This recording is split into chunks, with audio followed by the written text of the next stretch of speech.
I think we're going to start. I see we have about 71 participants, so that's a good number. Again, good afternoon, everyone. My name is Nancy Farrell. I'm a member of the team for the East-West Passenger Rail Study, and I'm going to be moderating today's meeting, Advisory Committee meeting number 6. So thank you so much for joining us. I'm going to remind everyone of how this Zoom operates, although I'm sure you're all pretty well in good practice by now. First of all, we are recording this so that we can post it for anyone who isn't able to see it in real time. Closed captioning is also available. If you look at the bottom of the screen, you'll see a CC closed caption button, and you can click that button and you can see captions on the screen during the presentation. Everyone will be muted during the presentation. We want to get through that as efficiently as possible. And we ask you to hold your questions and comments. What we will do today is go through a fair amount of the presentation, then we'll pause to provide a few minutes for any clarifying questions you may have as advisory committee members. And then I hope you've had a chance to look at the presentation, which was posted last Friday, fairly a detailed set of information. So we wanted to make sure that you had it in advance. If at the time that we break for questions, you have any, please raise the raise hand button, and we will, you know where it is. I believe it's in the participants button, and you can find it in there. And then please wait for us to recognize you before speaking. After your comment has been addressed, we'll lower your hand and we'll continue with the next statement or question. We will have time for public comment at the end of the meeting, is my sincere hope. We do have 4 issues or questions which we sent you, which we'd really like to get a robust discussion going on. And so at that point, I will ask you to try to make your comments brief so that we can hear from as many members as possible.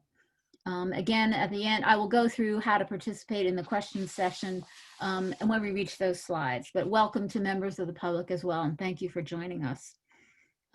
If we run out of time and you have questions, you can send, or comments, you can email them to Michaela. And Michaela's email will be on the slide at the end, so you'll be able to see it. So we are going to start our presentation. I would like to introduce some team members for you, and I'm going to ask you to unmute yourself if you're getting ready to be introduced. That's Ethan Britlin and Michaela Niles are the co-managers from MassDOT. Ethan? Hello. And Michaela, where are you? There you are. Good afternoon, everyone. Great. Ned Codd and Drew Galloway are our consultant managers. Good afternoon. Hello. Thanks, great. Laura McWethy is our ridership modeler. Laura. Hello, everybody. Sophie Cohen is the BCA expert, and bless her, because that looks complicated. Sophie. Hi, everyone. Okay. And my colleague, Emily Kristen from RVA, is our runner, moderator, producer here today. So. Hello, everyone. So Emily, next slide, please. Great, this is our agenda. We're going to review the study process briefly, talk about the next steps in the process, then the 3 final alternatives that you all helped us to choose. We're going to talk about some of the aspects that we know you want to hear more about. We're going to have our discussion and then talk again about next steps. And then I think I'm handing it over to Ethan. Next slide. Yeah, whoops. A little quickly there, Emily. I think he wants the study process. Yeah, she's going back, don't worry. Yep. You know, technology, what can you say? There we are, study process. There we are. My mouse got stuck. Thank you very much. So I just wanted to quickly cover our study process and next steps. This is what we've done so far. We've done a lot of existing conditions work. We've developed our alternatives. We went through a round of preliminary alternatives. We got us down to 3 alternatives. And so if you look, the star is where we are. And I guess looking at this flow chart, it's a bit deceiving. While there are still findings, recommendations, draft report, and final report, we are very, very close to the end. So even though it looks like we're still midpointy based on this flow chart, is actually very close to the end. Next slide, please.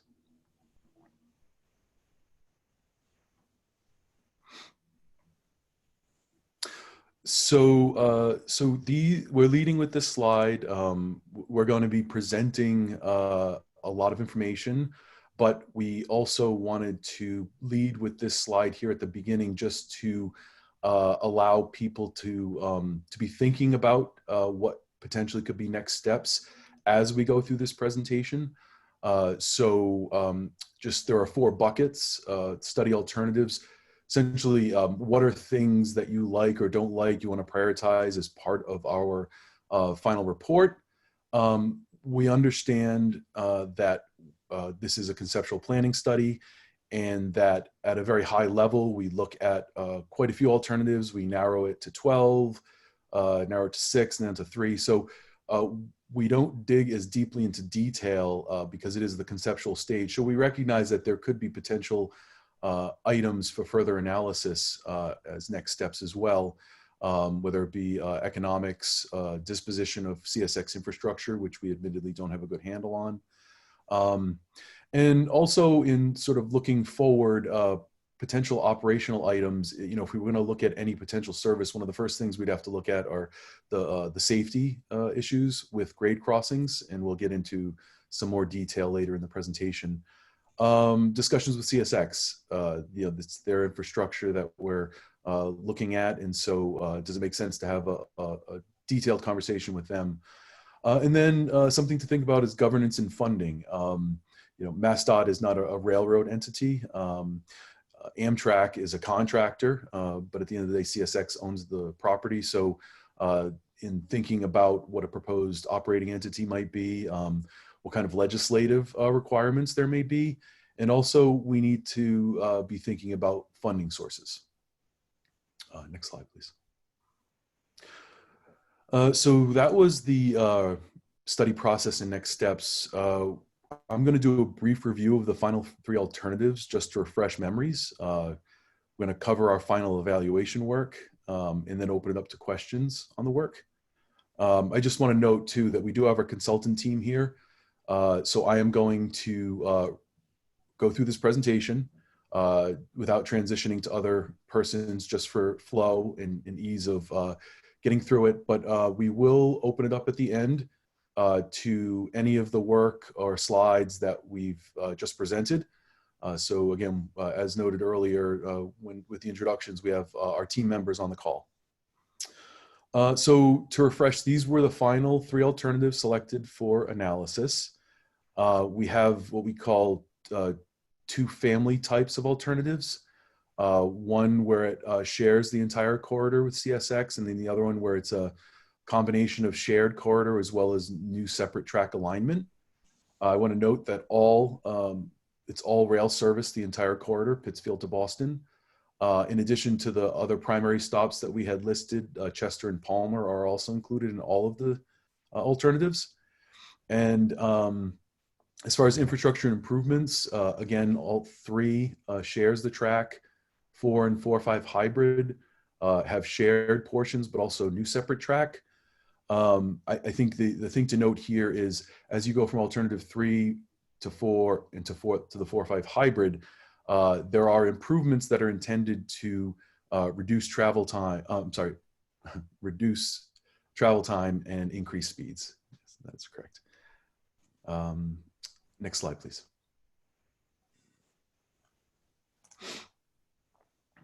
So this is alternative 3 in graphical form. We have all 3 alternatives. I'm going to show them, but I want to just quickly touch on the legend because admittedly there's a lot of information to convey here.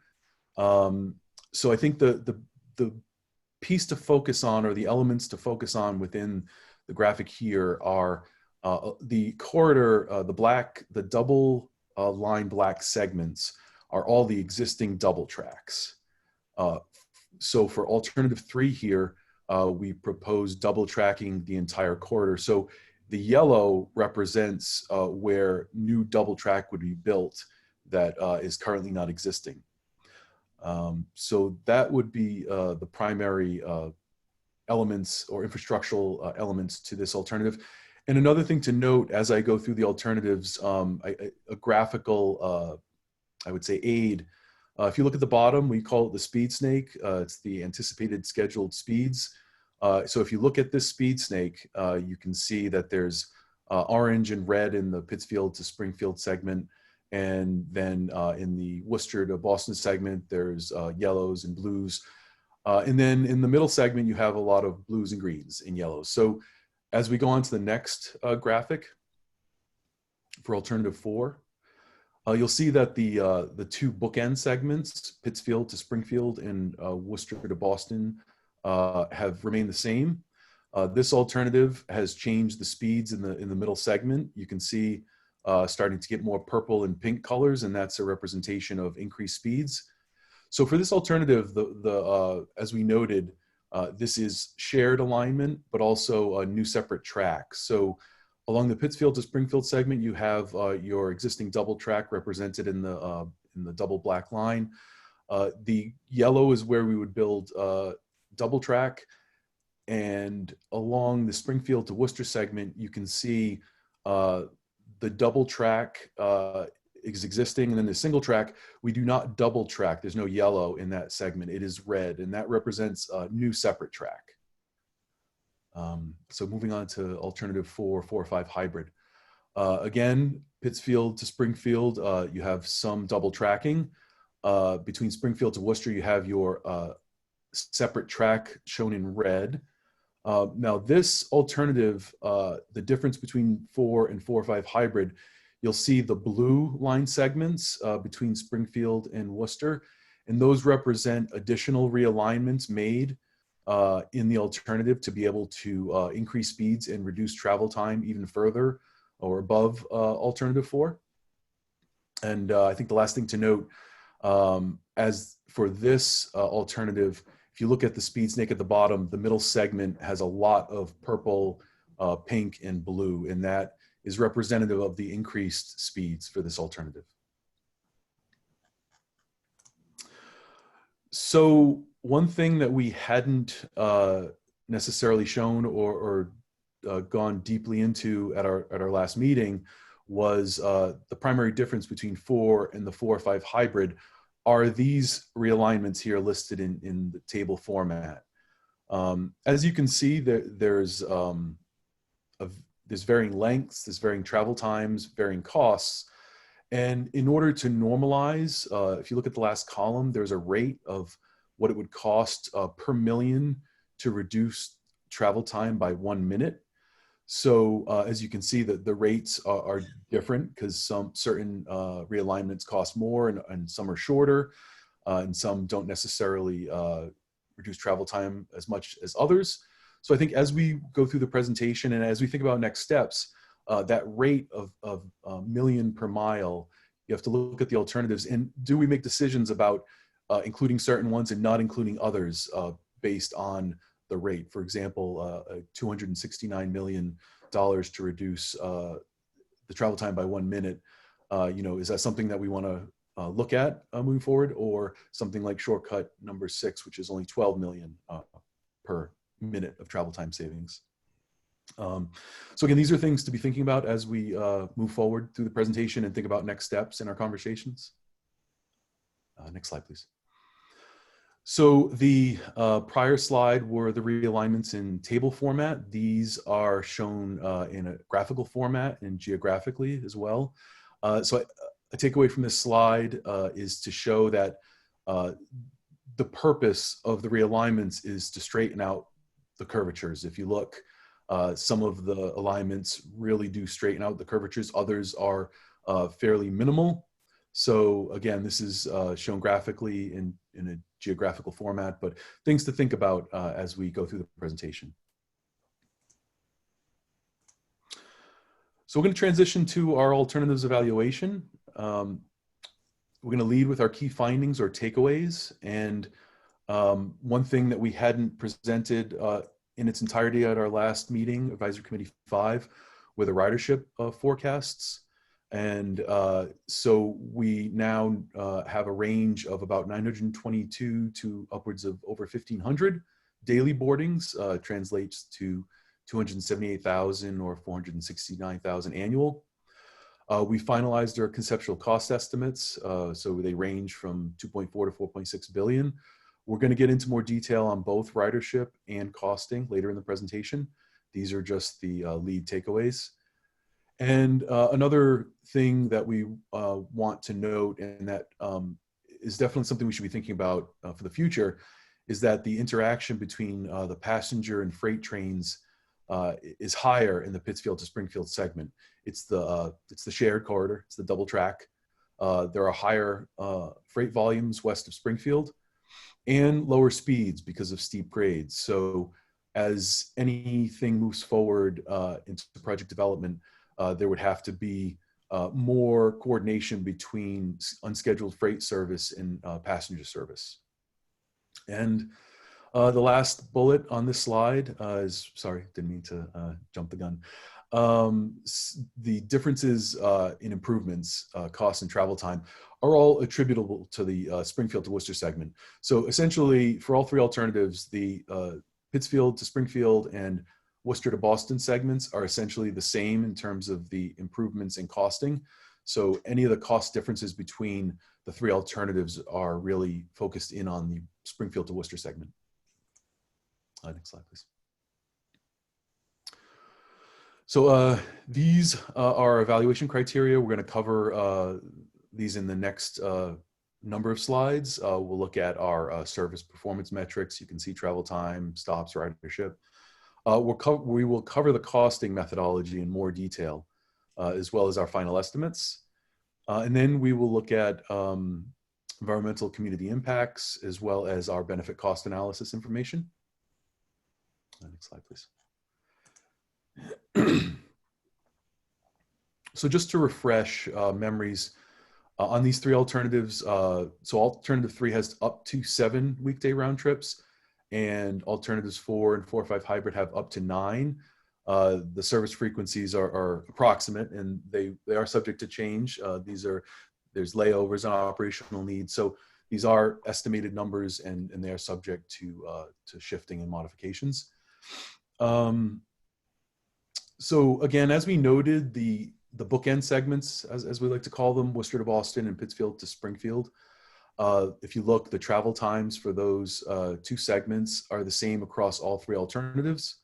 If you look at the Springfield to Worcester segment, that's where alternative 3 has travel time at between the Springfield and Worcester at 1 hour, 4 minutes. You get down to 54 minutes for alternative 4 with separation instead of just using double track separation and new track. And then when you get to the 4 or 5 hybrid, which does additional realignments, you get an additional 10 minutes of travel time savings. And this basically results in about a little over 3 hours from Pittsfield to Boston, 3:10, I should say, 3 hours for alternative 4 and 2 hours, 50 minutes for 4 or 5 hybrid. We also show max operating speed, which we'll actually get into more detail with the CSX requirements, and then your average speed.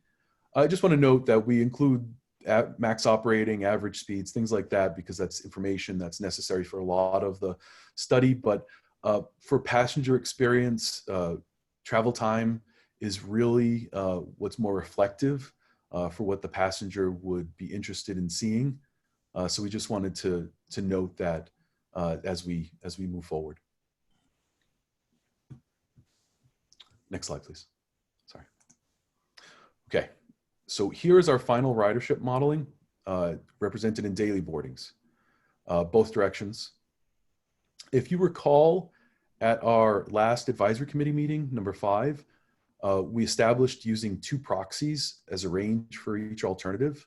And to refresh memories, for ridership modeling, when there is limited or no service along the existing corridor, we need to go look at another existing service somewhere out there, and we chose primarily Massachusetts or into Connecticut. And we need to do that in order to estimate ridership. And we had an original proxy of the Hartford line. We enhanced it, we added, we extended to New Haven. So we termed that the enhanced Hartford line. We also looked at a second proxy, and that was the Downeaster line. And we included the Downeaster service because of Boston being the market draw, and also some other similar characteristics to the east-west service. Again, we kept the 20-mile straight line catchment area for both proxies, and we modified the Springfield station buffer to better account for student populations. And we also included induced demand on the enhanced Hartford line because it is still growing. We did not include induced demand on the Downeaster proxy because it is a fairly mature service. So what this resulted in was a low end of 922 and a high end of 1,554. And as you can see, there is a correlation between increase in frequency as well as travel time decreases. So there's a correlation between those elements in ridership. Next slide, please. This is the ridership information represented in annual numbers. So we factor up the dailies into annual. We led with dailies because we feel that it's easier for people to wrap their head around daily versus annual. So next slide, please. We're now going to transition into our costing. And again, we lead with our key findings or takeaways. And so the first bullet here, Alt 4 and 4.5, they provide separate track in the middle segment, Springfield to Worcester. And that is primarily to comply with CSX guidance. And this represents a capital cost increase of almost 1.4 billion for both of the alternatives. As I said, the bookend segments are the same in terms of infrastructural improvements, so it's no surprise that the costing for Pittsfield to Springfield and Worcester to Boston segments are the same for all three of the final alternatives. And between alternatives 4 and 4.5 hybrid, so it's the additional realignments that reduce travel time by 10 minutes, the cost difference between the two is primarily related to those track realignments. And the final note on costing is that at this conceptual stage, we are in planning, that the standard contingencies we add in, and we're going to get into more detail on those contingencies, constitute about 23% of the total capital cost for each alternative. Next slide, please.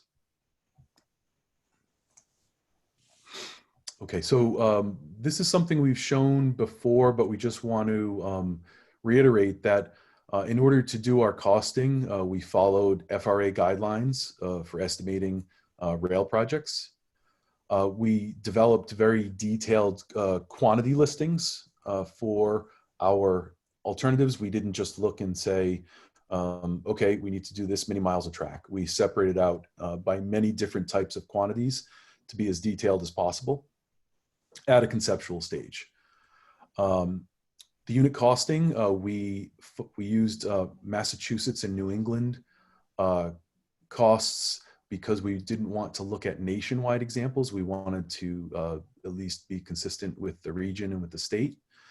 And the last note is that adherence to CSX guidance for physical separation of the freight and passenger tracks impacted our cost estimates. And we are going to get into more detail on the next slide.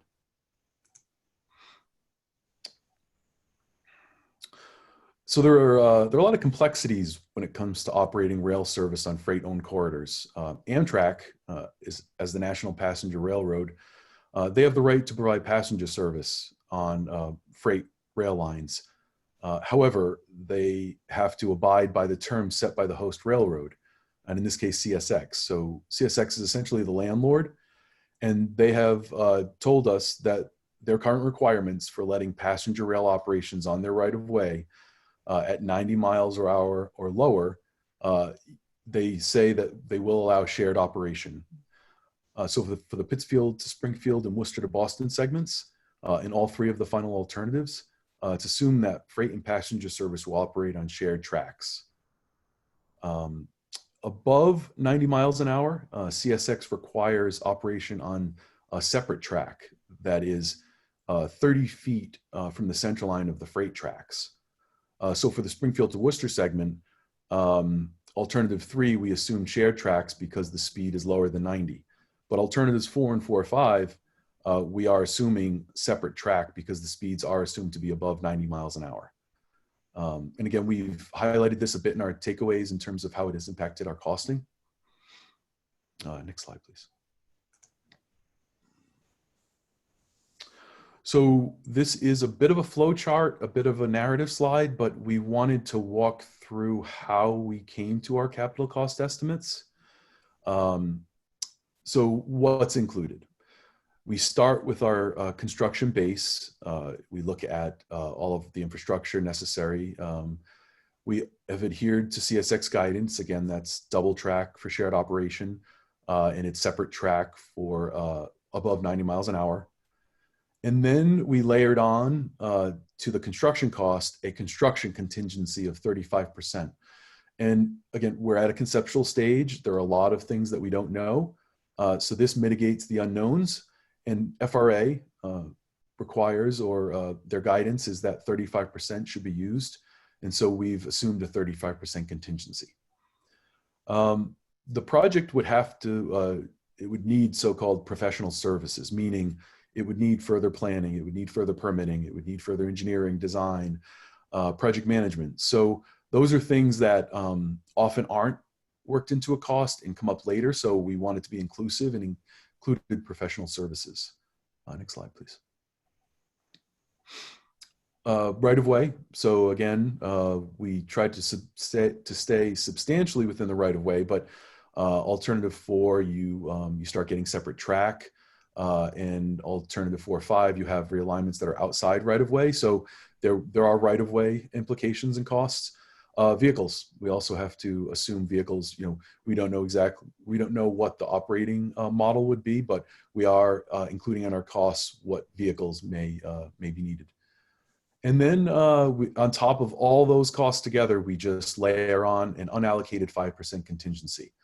FRA suggests 5 to 8%. We went with the low end of 5%, but it essentially says that there are things that we don't know, and so this is meant to account for that. One thing to note is that as we go through any project development, the costs, the actual non-contingency costs, get more refined, and so the contingencies go down in percentage. Next slide, please. So what does that bring us to? These are our overall conceptual cost estimates. If you look on the left side, those are the categories that were in the prior 2 slides in terms of line items. So you have your straight construction, we layered contingency, we have our professional services, property, vehicles. So that gets you the range of 2.4 billion up to 4.6 billion. As you can see, the bookend segments of Pittsfield to Springfield and Worcester to Boston are the same for costing across the 3 alternatives for construction. They do start to differ when you get into property acquisition and vehicles, and that's because of realignments outside of the right-of-way, as well as different frequencies, so you can have different vehicle numbers. And operation and maintenance does change as well. Next slide, please. So here we're transitioning to our key findings of environmental and community impacts. And so the thing to note here, the primary item to note is that compared to alternative 3, alternatives 4 and 4 or 5 hybrid have greater impacts, order of magnitude about 9 to 10 times greater than alternative 3. And for Article 97 land impacted by 4 and 4 or 5 hybrid, it's about 4 or 5 times greater than alternative 3. And this all boils down to their greater impacts because these 2 alternatives diverge from the existing rail alignment. And we have a slide a bit later that shows more detail, but in this slide here, you can see how the wetlands and open water impacts by square footage increase. Next slide, please. So following on a continued slide for environmental community impacts, For the three final alternatives, there is an assumed decrease in VMT from the autos for riders that are getting out of auto. There is an increase in train miles, and then there is a change in emissions. Some air quality impacts improve, others worsen. Primarily, there is, as you can see, a lot of pluses here. That is, a plus is an increase, so worsening. And in the Pittsfield to Springfield segment, there are 21 current grade crossings, and 16 would remain, and 5 would require a new underpass or overpass. Next slide, please. So here are impacts in a tabular format for environmental and community. And as you can see, as you get into the alternatives that diverge from the existing alignment, there are more impacts to wetlands, open water, Article 97. So something to think about as we have conversations about next steps. Things like wetlands impacts and open water impacts require variances in the permitting process and can be challenging. Article 97 lands, those any impacts to those have to be approved by votes of the Mass Legislature. So point being, there are challenges to in permitting challenges to implementing any of the alternatives, but they do increase significantly with Alts 4 and 4 or 5 hybrid, as you can see in the tables. Next slide, please. We're going to transition to our benefit cost analysis. So what is a benefit cost analysis? And it is a comparison of the future no build condition to the build conditions, and it, as much as possible, tries to monetize benefits. So this is a comparison of project costs versus the economic value of social benefits. It's an industry standard way of evaluating a project's cost to benefit value. And a very primary thing to note is that under current federal rules, a BCA weighs heavily into the evaluation criteria for selection of projects. Next slide, please. So these are the types of things that are considered as part of project benefits. Again, this is the US DOT methodology. There are certainly things that we maybe feel should be included that aren't, but this is the current methodology. So this is how it was conducted.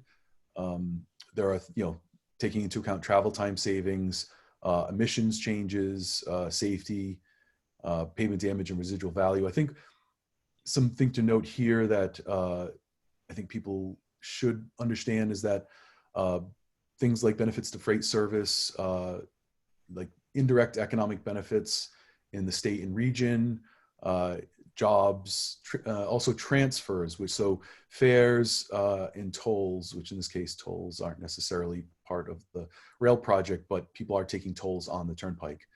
That these are things that are not included in the benefit cost analysis. Next slide, please. These are the project costs that are compared to the benefits. And as you can see, a lot of this information was included in our costing slide. And so the next slide is, so everything taking into account project benefits, disbenefits, wrapping it all together, and looking at the two different proxies. So one thing to note here is we, as noted earlier, we developed a range of ridership. So with that, so each alternative has a low end and a high end of ridership that we feel is what those alternatives would garner. So looking here, by having different ridership, you can have different information in the benefit cost analysis. So there are two BCA ratios produced for each alternative based on the different proxies. All else is equal in the alternative. This just represents the different ridership numbers in the benefit cost analysis. So as you can see at the bottom, the BCAs are anywhere from 0.08 to 0.12. Federal funding rules say that a BCA of 1.0 or higher makes it more competitive for federal funding. So we're only at about 10%. And I think, as we all know, it's very expensive cost estimates. And so federal participation we feel is key for any future project development that may happen. But with the BCAs this low, it would be challenging for federal competition. Next slide, please. So that is the presentation portion of the meeting. We are going to open it up now to general comments or questions about the preceding slides and alternative evaluation. After this, we are going, as Nancy noted, we're going to then have a conversation about next steps. And those are the prompting notes at the beginning. So right now it's just strictly about clarifying comments, detail. And again, we have the consultant team on board. So I will admittedly, I will try to answer to the best of my ability, but I will more than likely turn it over to the consultant team for their subject matter expertise. Thank you. I think Representative Pignatelli has his hand up. Can you unmute him, Emily? Thank you. Yes, thank you very much. Thank you, Ethan, for the nice presentation, and thank you, Nancy, for agreeing to facilitate one more time the west-east rail connection. I just had a point for a clarification. Ethan and Secretary Pollack had mentioned this yesterday on our call. The new separate track and the new double tracking on the CSX rail, I think you had mentioned that she had mentioned 30 feet up away from the center line of the freight. Mm-hmm. My question is, and I think you may have addressed it, I want to dig down a little bit deeper though, is that within the existing right-of-way, and how problematic, if it's not, is it going to be to obtain easements, or I hate to use the phrase eminent domain, but I just feel that's going to be could be a deal killer. It's going to slow down, if not kill the project. So I wish we could have a better relationship and work out a scheduling to use the existing track without having a new separate track or new double tracking. I'm concerned about the right-of-way aspect. Can you explain that a little bit more? Sure.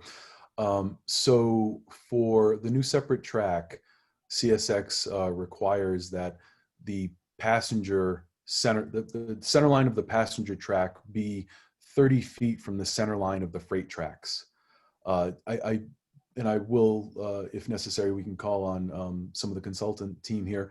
But from what I understand, for alternative 4 or 5 hybrid looks at additional priority realignments. So for alternative 4, we stayed substantially within the right of way as much as possible, but there are points where we go outside the right of way. But the CSX right of way can be quite wide at certain points, so we tried to stay in there as much as possible. But I would like either Ned or Drew to speak to that. Sure. Great. With the alternatives 4 and 4-5, the new track parallels in general, as you said, Ethan, the existing alignment, but it also takes advantage of being able to engineer the track and the alignment for faster speeds. And it was one way that we were able to achieve a 20-minute time savings between alternative 3 and alternative 4-5 hybrid. Thank you, Drew. And Rep. Pignatelli, in terms of your comment about CSX, I think that's a great conversation to have moving forward. And as we get into our next set of slides about next steps, I think having that conversation with CSX would make a lot of sense. Thanks, Representative. Senator Lesser, did you want to ask a question? Yep. Can you hear me okay? Yeah, we can. Thanks. So thank you, Ethan, for the presentation. A question about the ridership. Yes. I appreciate the inclusion of the Downeaster, the Portland, Boston service, but it does seem like quite a lot of other comparable routes are not included. Just off the top of my head, South Bend Chicago. South Bend's a similarly sized city, about the same distance from Chicago as Springfield and Boston are. The Worcester Boston line doesn't seem to be used, or Providence Boston. Stockton, San Francisco is another. Stockton is about comparable size to Springfield, about the same distance. We gave feedback last time about how I think it's not a fair comparison to compare New Haven Hartford corridor to the Springfield Boston corridor.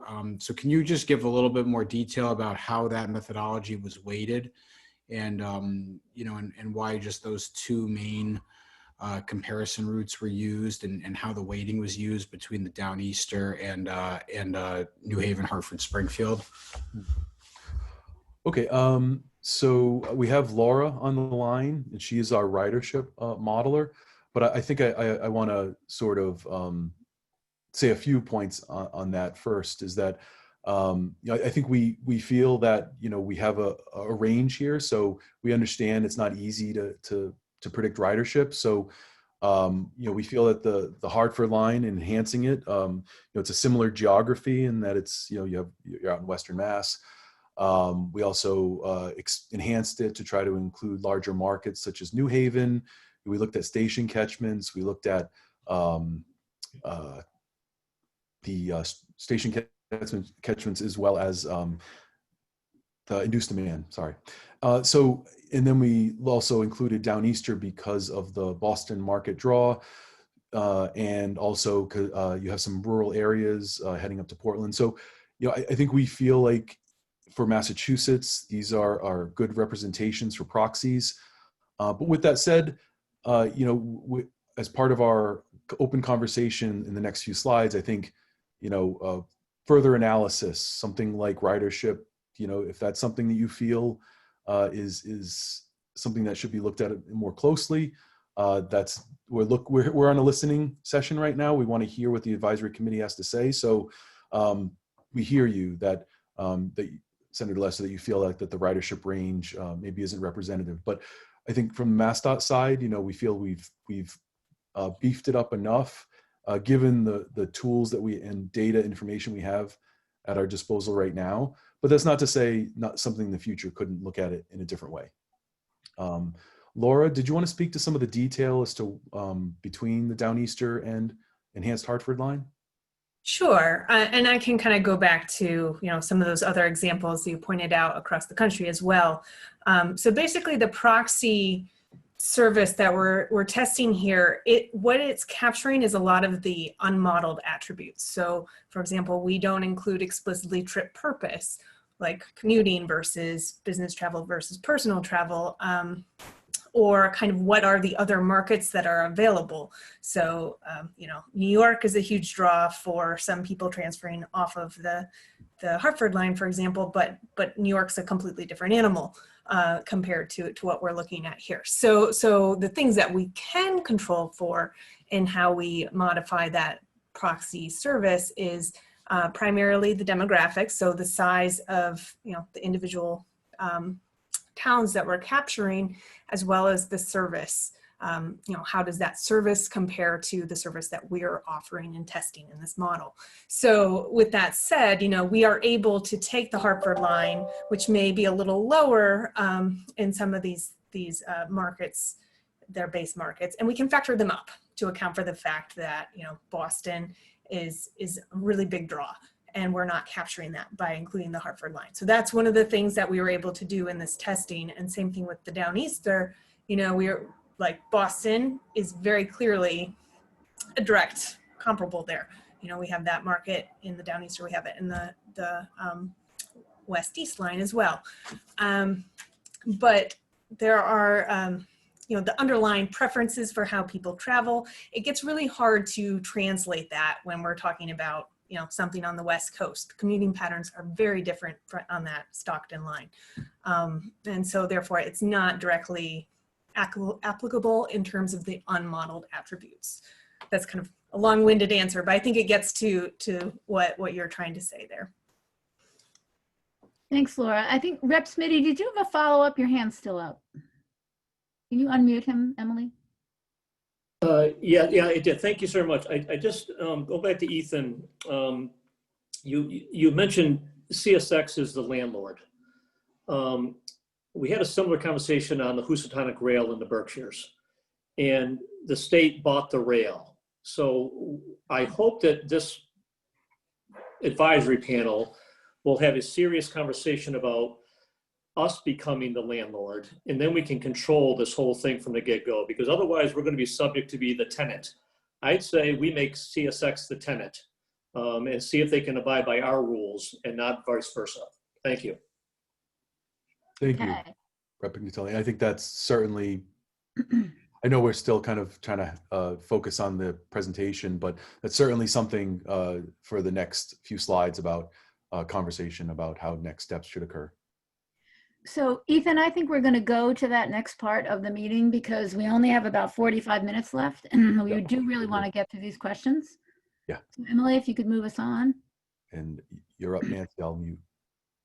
Okay, so what we'd like to hear from folks are your thoughts about these questions, and Ethan summarized them in brief. I'll try not to do too much, but are there any alternatives you would like to prioritize or deprioritize? And I think that means whether you like them or don't like them, and talk to us about that. And if there are any phasing approaches that should be considered. We have talked about this before, a pilot program or a segment that should go first, something like that. So this is the first of the 4. We'd like to spend as much time as we can, but 10, 12 minutes on discussing these. And I do want to point out that what we're going to do is ask you to send us written comments by October 7th. If you don't have, you're not ready to respond today, or you want to restudy the presentation, talk among the RPAs, whatever you think is appropriate. But so if you don't get a comment in this afternoon, believe me, we're looking forward to hearing from you. So if there's anyone who would like to, from the advisor committee, please raise your hand if you want to comment on this first question or set of elements of this question. And it looks like Mayor Tyler can't see that. I'm sorry. Can you unmute her, Emily? Welcome. Can you hear me okay? Yes, we can. Thank you. Okay, great. So on these 2 questions, the first one, are there any alternatives that you would prioritize or deprioritize? It was surprising for me to see that the travel times, which is an important element in terms of ridership, that there's really only about a 20-minute difference in the alternatives. And it's discouraging, but I suppose it's reality that the speed between Pittsfield and Springfield and the time between them, the speed is lower than anywhere else, and the time is about the same time as it takes to drive.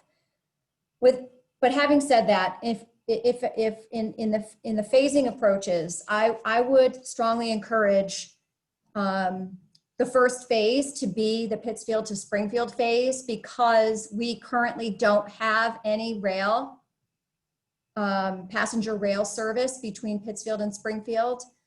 And it seems like there's already in place other rail options for people from Springfield to Boston. So I'm going to advocate for the first phase to be from Pittsfield to Springfield. Thank you very much. And I hope you'll actually put that in writing as well and send us the comment. Thank you. Anyone else want to weigh in on this question, this 2-part question here?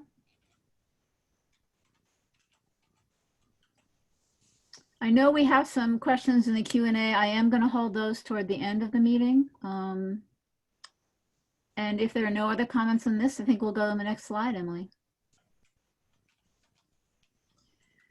So again, when the study is completed, and basically we're coming to the end of the study by the final report is slated for November 30th. We're really wrapping up all of the technical details that can be accomplished in this study. But we know that there are other things that you would like to know more about, or that you probably think should be in any future activity that's undertaken. Ethan listed the potential things such as indirect economic benefits, which I know the advisory committee's talked about, impacts to freight, CSX infrastructure. Rep. Smitty thinks we should just buy it. So I think that's a good suggestion, but that may affect the cost. Please, are there other members of the advisory committee who'd like to address any of these questions? And it looks like Kim Robinson, Emily. Hi, can you hear me? Yeah, we sure can, Kim. Thank you. Thank you so much. So I would like to say that I believe it is imperative that we look at the economic benefits of this type of infrastructure development. I believe that it is, it is key to really understanding the full picture, because what we're building, I believe, is opportunity and opportunities in many different ways. So I definitely think that's something that needs to be looked at. Thank you. Great, thank you. Senator Hines.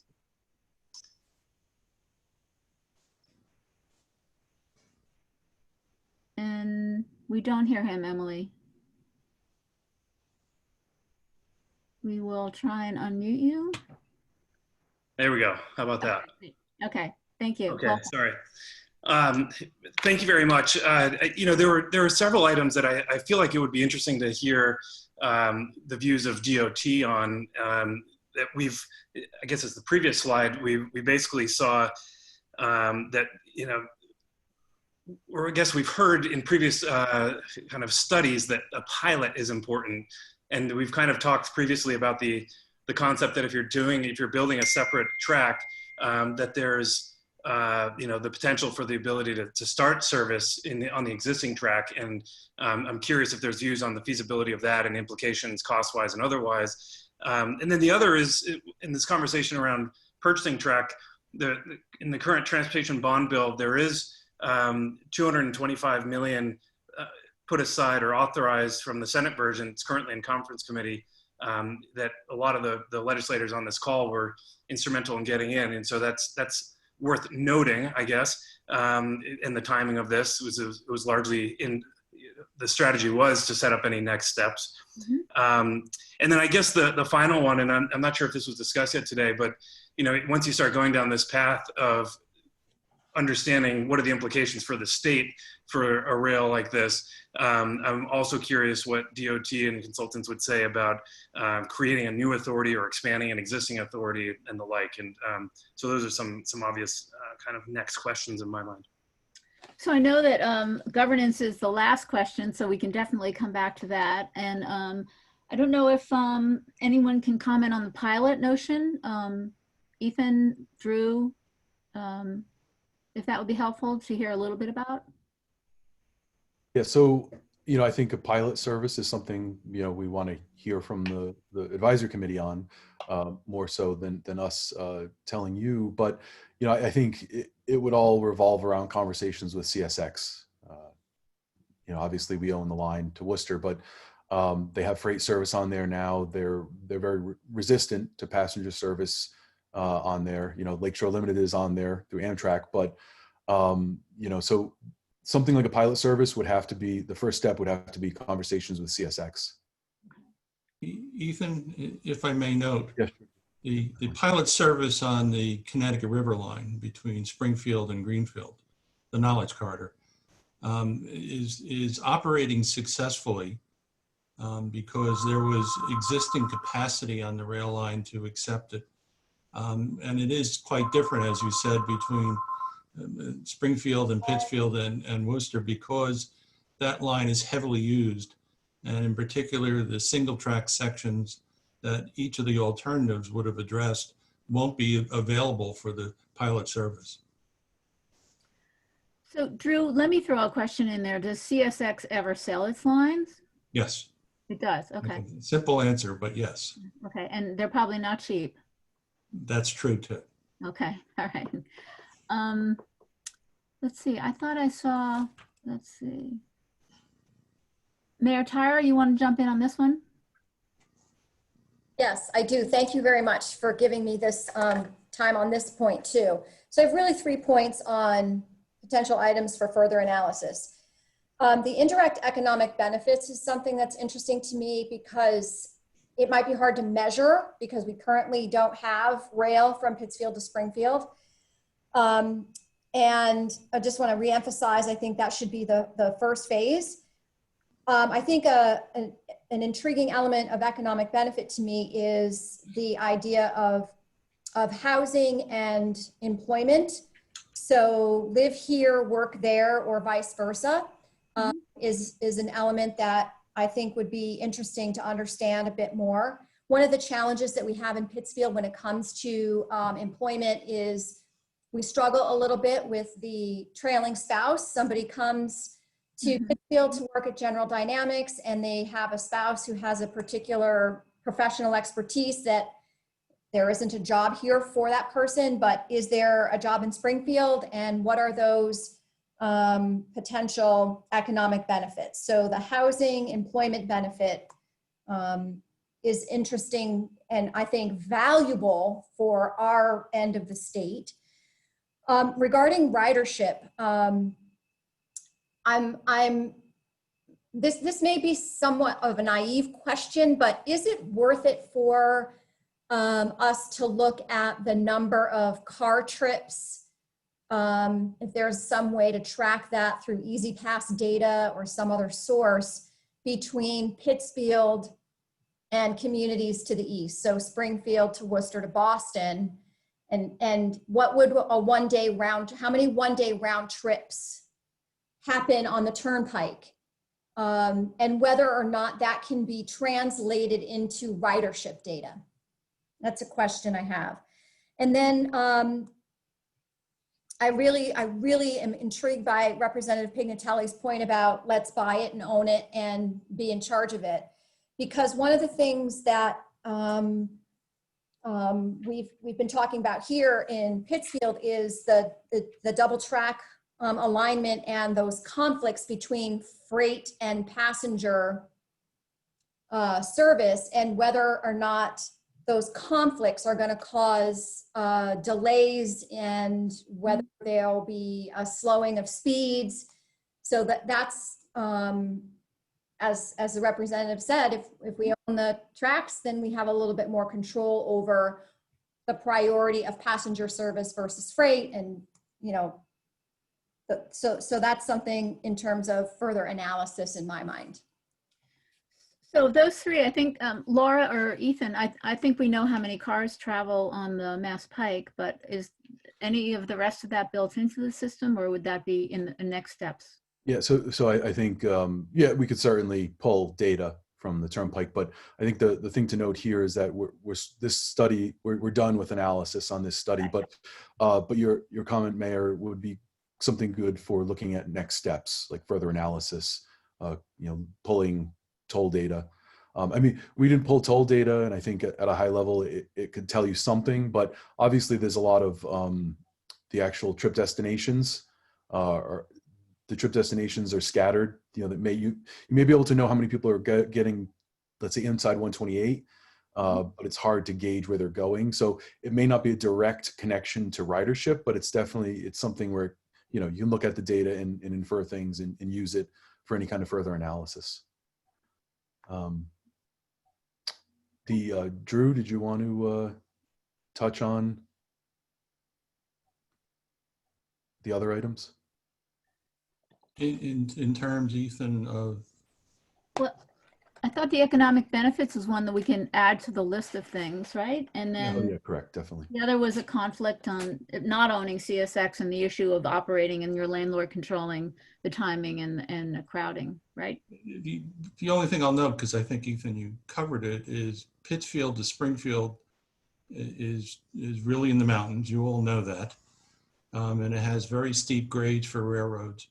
So even regardless of the ownership, the interaction between the freights that can be up to 10,000 tons and quite long, and a passenger train is part of the challenge. And it is one of the reasons why that segment remained slower than the other ones. The other is much of it falls within the National Wild and Scenic River System, which made it very difficult to look at making alignment changes in that area. Okay. Thank you. I think Rep. Smola, you have your hand up. Emily? Can you hear me? Yes, we can. Thank you. Great. Thank you very much. And thank you for all the work that was put into this PowerPoint. It's great information. And I think under the circumstances of what we've all been dealing with since the start of the pandemic, I'm glad to see that this committee is still moving forward and doing this very important work. But while I bring up this pandemic, this may be an unreasonable or an unfair question, but I'm going to ask it anyway. In terms of next steps, in the legislature, there are many different committees and many groups that have come together to talk about impacts, short-term and long-term, that are related to this pandemic. And I think we all recognize the fact that there are going to be certain things that change permanently, and that we haven't really figured out what that is going to look like at this point yet, because it takes time to do that. And it's really difficult at this point because we have only been into this situation with COVID-19 since March of this year. But in terms of what this pandemic has done, not just in the Commonwealth of Massachusetts, but how it has changed so many things in the nation and in the world, I'm wondering if there is any consideration or any thought in terms of how what we've gone through in recent months will impact something like public transportation, not from the infrastructure perspective necessarily, but ridership and anything along those lines. I think the data that this committee has collected and the work that you've all done to put this PowerPoint together and that have provided us has been awesome. I really do, and I give you tremendous amount of credit for it. And we're all on this advisory committee because we believe in West-East rail, as Rep. Pignatelli would say. But at the same time, I am concerned about where things are going to go in the future, and if there's any way that we can be considering the impact of this pandemic and how that is going to plug into what we're looking to do here, because we're all advocates of this. But at the same time, what I would hate to see happen is if we needed to factor in some components of this pandemic and how it's changed habits, changed how people go to work, whether or not it's different types of models and structures. I mean, is there been any consideration to that at all, or anything along those lines? Ethan, I think I'm handing it on to you. Yeah, I'll handle that, this one. So, at the DOT level, we're definitely exploring, what the COVID-19 pandemic has done and is doing, and also hopefully we'll have a better understanding of the future holds, what the new normal is. But admittedly, at this point, we are not incorporating it into the study at all, just because of how the state or the status we were at. But moving forward, as anything moves forward, this kind of conversation is happening with everything we do. So it's definitely a consideration. And I think as part of our final report, that's certainly something we should highlight as any next steps move forward, how COVID-19 has affected anything we've done. So it's definitely a consideration for any future work, but it's not included in this particular study. And I would add, Representative, if you look at any of the FMCB meetings online, every meeting is at this point, because they're looking now and ahead, looking very soberly at these issues and how to anticipate what ridership is going to be like in the future. So it's clearly daily present on the minds of everyone at MBTA and MassDOT. Did you want to follow up, Representative? No? Okay, all right. Anyone else on this particular question? All right, Emily, we'll go to the next one. This is operational items. So what next steps would you recommend? And here we're concerned with safety. Obviously, I think when there hasn't been a rail system, a passenger rail system operating, and there's an issue of new grade crossings that brings concerns to communities, there are clearly ways to address that. There are programs that can be brought online, but we're interested in what you think that safety issues are, if you're concerned about them, and then discussions with CSX and presuming that we should, if this work goes forward in any way, that we'd have those discussions. So we're interested in your thoughts on those two issues. And it may be that you want to think about them. I don't see any hands up. Yeah, Nancy, I'll add too, for the safety issues with grade crossings. I think, while we we know what grade crossings there are and what ones would need to be made to be bridged. I think we want to point out here that, communities, let's say that either, don't have a station stop or they're just along the corridor, how they may feel about additional service on top of the Lakeshore Limited up to either 7 or 9, what they would feel, and also how we would, in any future process, communicate that out. Okay. And rectify any safety issues. Yeah. And just, anecdotally, this is an issue. South Coast Rail is beginning construction on lines that haven't been used for passenger freight since the 1950s. And, there are issues in communities, and having those discussions right now, 3 years before operations begin. So certainly looking ahead. Anyone else on this particular question? All right, we'll go to the next one, Emily. So this is where we turn to governance. The MassDOT is not a railroad, so there would have to be an operating entity, Amtrak or some other railroad, and that would require legislative action and funding sources. Legislative action would be required because there'd be risk and liability issues in addition to just operating. The MBTA does not run an intercity service like this, and it has a particular service district, which I'm sure most of you are aware of, and there'd be multiple regulatory issues involved. So we thought we'd ask you what your thoughts are on these, and perhaps give us some ideas on how you'd like us to proceed. And I think Senator Hines brought up governance earlier, but any other comments on this? Travis Pollock? Hi, Travis. Hey, hi. Well, I'll just say that, I'm sure that you probably were thinking of this, but there are other states out there that have successfully, worked to introduce intercity passenger rail in their states, Virginia, North Carolina, other states that have had some good relationship with Amtrak and with the legislation. I'd suggest you look at those and see what those best practices are. Okay. And just to go back a couple thoughts on the concept of the pilot, I understand, that it may be difficult to do, but I think for the next steps, we really should put down if there's a way to get, 1 or 2 round trips. I know that the alternative 3 automatically says up to 7, but if there's a way to get, 1 or 2 as a pilot, I think that would be a good way to do that, in some way with Amtrak or whoever. Great. Rep. Smitty, welcome back.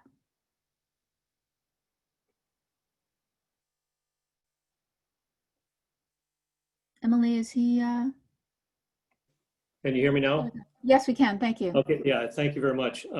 I have some initial concerns about a pilot without the speeds or the affordability. It's going to send a very bad picture going forward to make such a large capital investment. So I have concerns about that. And I also want to express concerns to the secretary yesterday. I have concerns about Amtrak being the operator from a purely affordability standpoint.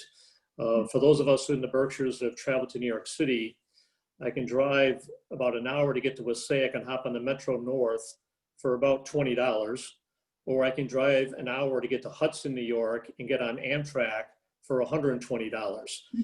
To make it a legitimate commuter rail, Amtrak historically is much more expensive. And I think that should be something we need to take seriously into consideration before we go forward. Okay, thank you. Any other questions or thoughts?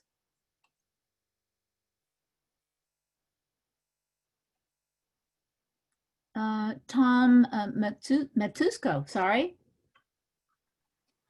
Yes, I just have a general question. Now that we have all these, we're giving you all these thoughts about next steps, what is MassDOT's opinion about how those next steps are going to get accomplished? I mean, what happens after November 30th to get this work done? Ethan? On mute. So Tom, I think it's hard to answer that question because at this point we're still, we're in listening mode. So, the idea is to hear everything from the advisory committee, get that into our recommendations, release a final report, hear from the public.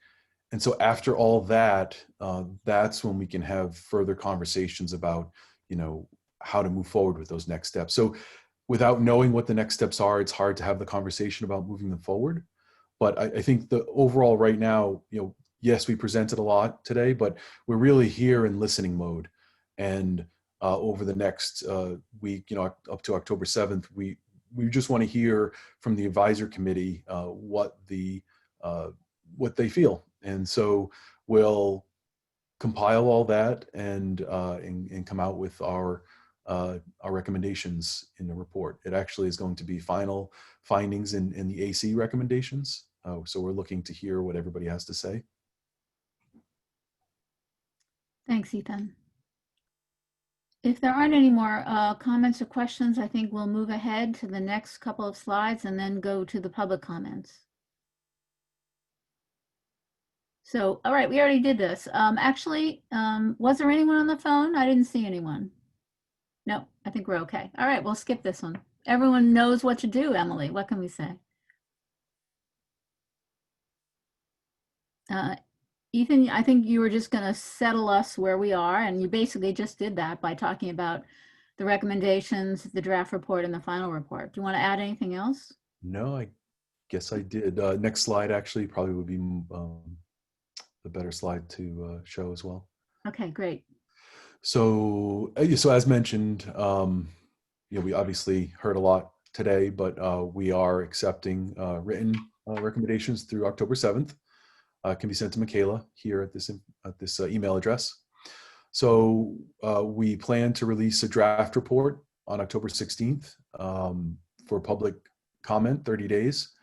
We are going to be advertising our public meeting. So our plan is to actually blast it out either tomorrow or Friday. We wanted to come to you and talk about it first before we blasted a public meeting, just to let you know that it's going to happen. So then we blast it, you'll be aware of it. So if you hear from any of your constituents, you know that we're going to be doing this. And then we hopefully will have a final report by the end of November. And again, as the secretary has noted, this is, we're done with our analysis. We're looking to hear from everybody. And we are, looking for what you feel would be the next steps. Those 4 buckets we're looking to hear. And if you could respond, based on those 4 buckets, that would be great. All right, great. Thank you. Next slide, I think, is for public comment. It is. So I'm going to go through the Q&A first. We have a few questions there. And then if anyone wants to make any comments, we'll have about 10 minutes to do that. So John Kuiper asks why there isn't a station stop plan for Westfield. And thank you, Ethan. So as part of our original scoping and going through our early stages of the process, Westfield was not sort of highlighted or included. And I think too, part of that conversation, and we had the same conversation with stops like Chester and Palmer, is that the more stops you add, the longer the travel time is. And so it's sort of the balance between, what you want your overall travel time to be versus, how many stops. And so Westfield hadn't been included in the early stages. Here's an interesting question from Clint Richmond at the Sierra Club. How does the 30-foot requirement with CSX compare with other railroad companies, for example, in Virginia? Is that something we know, perhaps, Drew? Yeah, I can talk to it, and that is, it is, as I understand it, the Commonwealth of Virginia's agreement with CSX does not require the same 30-foot distancing in its entirety, but it's close to it. And that is because the Commonwealth and CSX have essentially longitudinally split the entire corridor for over 100 miles. And the Commonwealth will get the west side of the corridor, and CSX retains the east side. So there's some variations, but conceptually, it's very close to that 30-foot distance. Thank you. Clint has a couple questions. I will do a couple of them, and then I see Rep. Smitty has his hand up again. Some of the Boston to Worcester segment is being triple tracked. How will that impact the analysis? Or does it impact the analysis? And so the triple tracking is included in our future no-build conditions. Now, how it impacts the analysis, that I leave to Drew to answer. Sure. The alternatives 4 and 4-5 in particular relied on that triple track being in place to allow the east-west train or the west-east train to pass an MBTA train operating at the same time. So it was from our perspective, it was a critical piece of infrastructure to be in place. great, thank you. The Article 97 land is only 11.6 acres in the worst scenario. How does this compare to Hartford Line or South Coast? Well, I can answer that on South Coast Rail. There's no Article 97 land in Phase 1, but I'm not sure about the full build. And Hartford, does anyone know? I'm somewhat familiar with it, having worked on it. There were impacts. I can't tell you what they were in terms of total quantities. They were fairly modest. Involved shifting of track by a couple feet here and there, or impacting lands where retaining walls or new structure was needed. Okay. But the Hartford line generally was confined to close to the existing alignment. Thank you. Let's see, Rep. Smitty, did you want to ask a question? Yeah, thank you very much again. And I promise you this is my last comment. Quite all right. for today, but I know we're getting near the end of not only the call, but of the report as well. I'll just say again, I really believe this is a generational, once in 100+ year investment. And I would advocate again, it started in the West, much like the Mass Turnpike did, and it made it to Boston. I do not believe personally that the state of Massachusetts is truly committed to a legitimate west-east rail. And that means from the Berkshires to Boston. And that's why I keep pouting on this west-east. So my comment is really more of a suggestion to Congressman Neal's office, who I know is on the call, Mayor Sarno from Springfield, and Mayor Tyre from Pittsfield, that we heard it loud and clear from the state that this project will not move ahead without a good chunk of federal dollars. We are so fortunate to have our congressman in Western Mass be the chairman of Ways and Means. So my suggestion to the mayors and to the congressmen, that if and when, and not knowing how much federal monies would go into this project, that at minimum, it begins in Springfield and goes west and east at the same pace. That's the way we're gonna get it done. I won't live long enough, and my grandkids won't live long enough if we start in Worcester to get to the Berkshires. So let's do it right. Let's build it for the next 200 years. Start in Springfield, go west, go east at the same time, same pace, and we'll be winners in all of the Commonwealth, not just parts of it. Thank you so much for all your good work. Thanks, Representative. There's a couple more in the Q&A. Mr. Richmond says, the Sierra Club would like to see a stop in Westfield considered in these studies. So you're welcome to send us that suggestion. And then Ricardo Morales asks if we can go back to the ridership slide. We have a few minutes. I think we can do that. Do you have a question to send us about the ridership slide, Mr. Morales?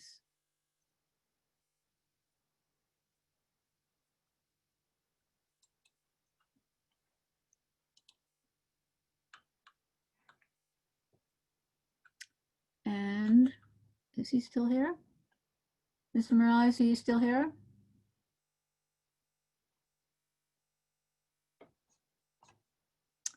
I do not. Nancy, we do have a raised hand for Ben Hood. All right. Attendee side. Emily, did you hear that? Hi, thank you. Can you hear me? Yes, thank you, Ben. Yes, I'm Ben Hood, Citizens for a Palmer Rail Stop, and I want to say that we're very pleased, probably all the way from Amherst down to Stafford Springs, that you have a stop in Palmer in all three of the final alternatives. I just want to raise a question because it's something that was a concern in the last meeting, advisory committee meeting, and you do have a person there who I think is an expert on benefit cost analysis, that the benefit cost ratio is an important factor in getting certain types of funding, especially at the federal level. And I know we have Congressman Neal, and we're all counting on that. But we've written what we think are our concerns when we look at this benefit cost analysis and the ratios developed, which are in the very low range of 0.09 or maybe 0.12 at the very highest, very low range, compared to the NERI study in 2016, which was about I think 6 for the BCR, based on I think a higher level of benefit from, say, environmental issues like cutting down on pollution, air pollution, and on congestion on highways, and also on things like a larger ridership. And that the NERI is a direct comparison, not like some other things, to what this line covers, because it's in this area. And I think that the ridership would increase if you were looking at the NERI the NERI type connection into Connecticut instead of just a Massachusetts run. So ridership would also increase that benefit cost ratio because ridership benefits would be higher. And so I really, if you want to find out more about our feelings on this, go to palmertrain.org, and we've written out what we see with the comparison of the knowledge corridor and NERI BCA analysis and BCR ratios, which are very much higher than the ones for this study that you presented. Thank you. Laura or Sophie, is it appropriate to make a comment, or do you just want to look at the material? This is Sophie. I think we'll certainly happy to take a look at that material. I think, as you pointed out, the benefits are very clearly tied into the ridership, and so without much higher ridership, it's hard to get much higher benefits. But we'll look at your comments on this study and the NERI study and see if there's anything there that maybe we didn't take into account part of this. So thank you for that. Thank you.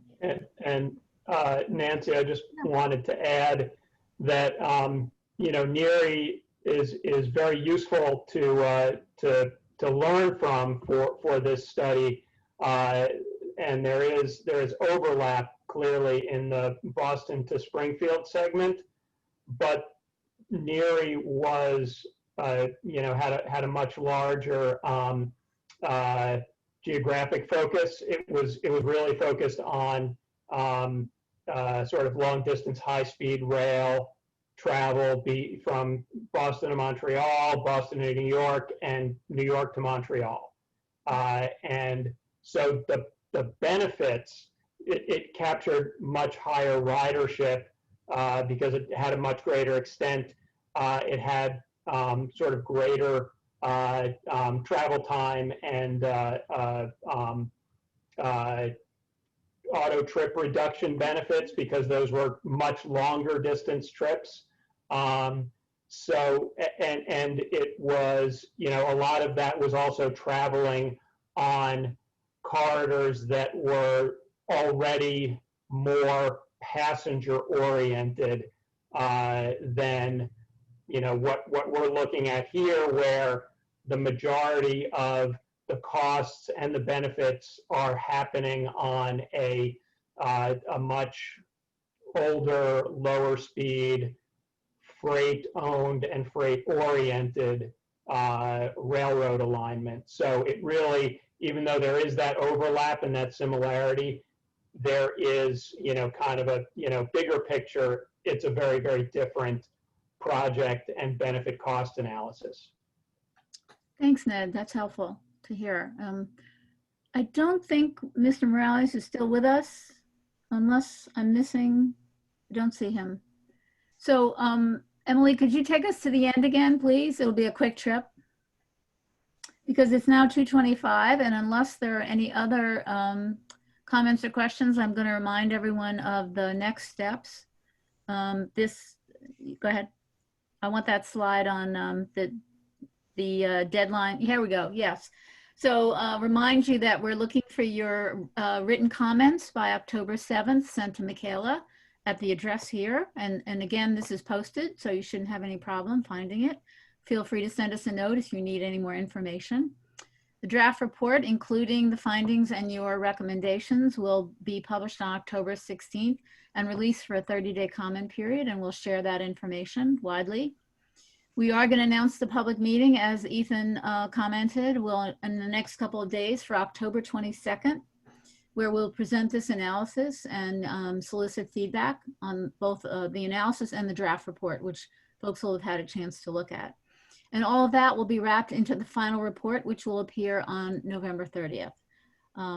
We will celebrate Thanksgiving with a final report, and lots of good wishes for everyone who's participated and worked hard on the advisory committee, and lots of members of the public who followed the process.